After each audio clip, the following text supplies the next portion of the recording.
Now, a public commentator, Akin Bashiru, joins me for more on this. Thank you so much, Akin, for talking to us on the news.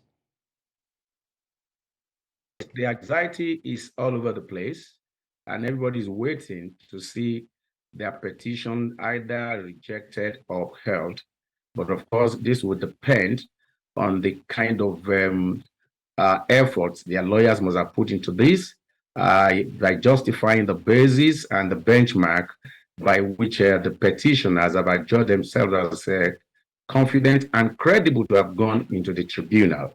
And but from all indications, the outcome of today's judgment will depend on what are the cases before the court, what are the parameters, that are going to be used, to what extent can evidences be provided, and of course, the issue of whether this is a pre-election matter or post-election matter will also come into play. I think the long and short of this is that the petitioner will have to defend their case, while of course the defendant will also have to do their bit. And I'm sure they have all done all of this. And whatever we hear today will definitely represent the outcome of the efforts of the proofs on how the challenges that have been raised by the petitioner and defender were seen by the justice of the tribunal. So whatever we get today will definitely represent those parameters and benchmarks. Well, but the fact remains that yes.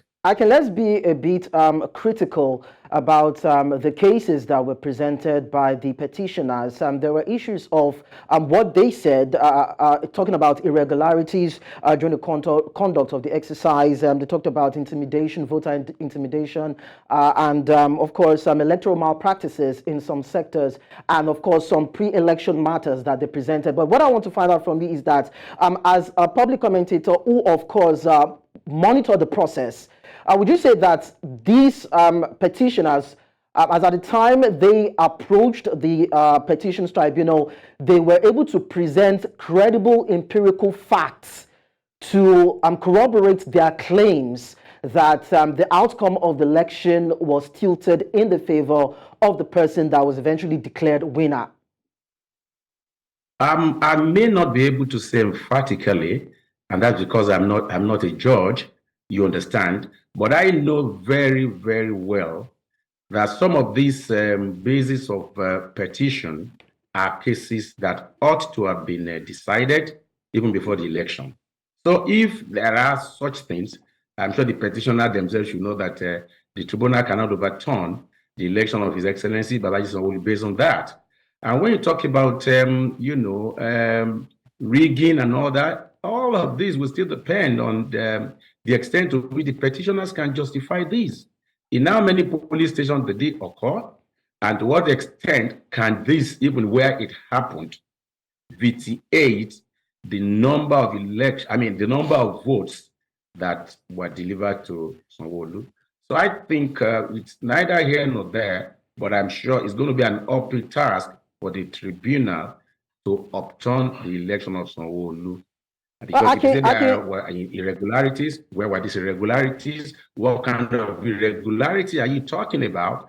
And to what extent can this irregularity impact on the outcome of the election, which INEC has already declared as valid? So it's an uphill task, there's no doubt about that, to get Sanwo-Olu's election upturned.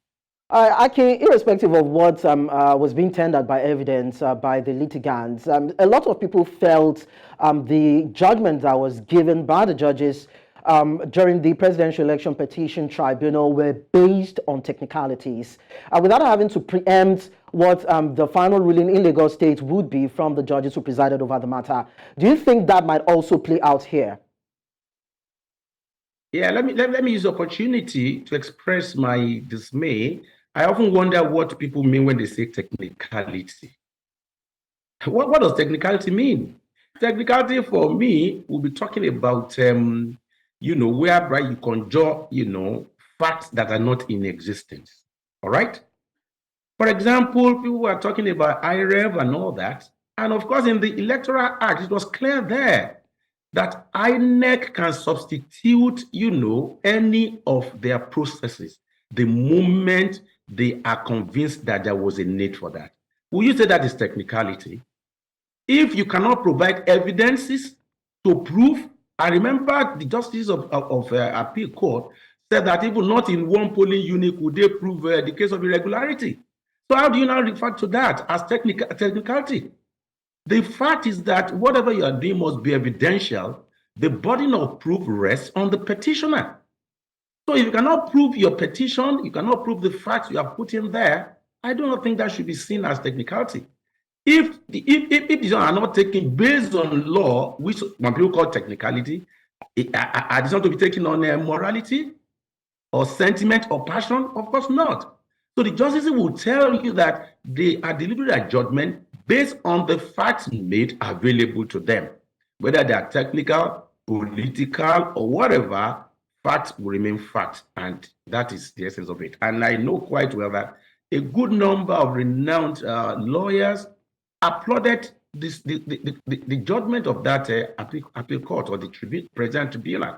So what are we talking about? It is natural that whoever is at the end, I mean, as the receiving end of, any case will naturally feel bitter.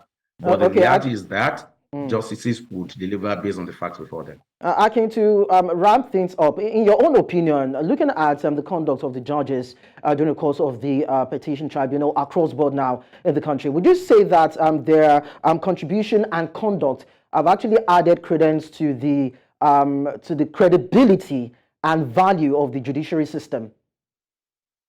Yeah, I would say so.